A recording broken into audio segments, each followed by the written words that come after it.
The other place that we don't allow any screens, and this is even a tough one for me because I'm not perfect, and that is in the bedroom, right?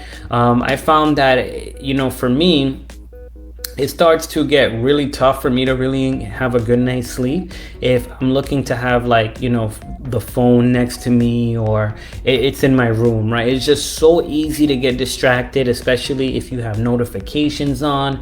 Any notification will just wake you up. I know I'm that way. So for us, we don't have any screens in or any phones specifically in our bedrooms. We do have a television, but our television rarely goes on as it is. Usually my partner and I use that as a time for us to be able to, maybe if we want to relax and watch a movie or something. Typically Fridays for us is like designated movie time if there's something that we're going to watch together, right? But for us, our TV rarely goes on in our room. Phones, we don't like to bring it into our room. What I like to do that takes it a step further is that after a certain time at night, that is my moment for me to disconnect, right? Usually 8:30. If I'm not having to have any kind of late meetings, I will automatically disconnect. I don't want to see my phone until the next day. I'm just done.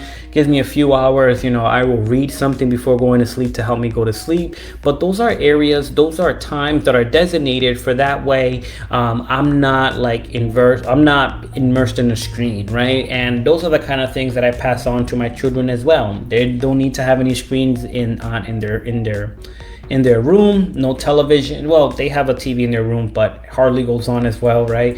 But no phones, no tablets. Again, my kids are pretty young. They don't need tablets, and my goal is to keep them away from tablets for as long as possible. I'd rather give them interactions like books, and even just things that they can play with. My son's a little bit easier, him being a little bit younger. My daughter obviously likes to draw on the walls now, but I prefer that than let's say her having to be or wanting to be on a screen, right? The last thing that I want is for my kids to be raised by screens or by an iPad. Some people have the phrase iPad children, and I get it. Life is busy. Life is tough. Sometimes being able to just give them the screen just gives you a moment to relax. But remember, everything starts when they're young. So the way that me and my partner look at it is that if we can start with our children not having to automatically, depend on the screen to either distract them or calm them down, we look at it as, hey, even if we're a little bit tired, we're just going to take that moment to spend more time with them. Hold my son. I'll, pay attention to my daughter, have conversations with her.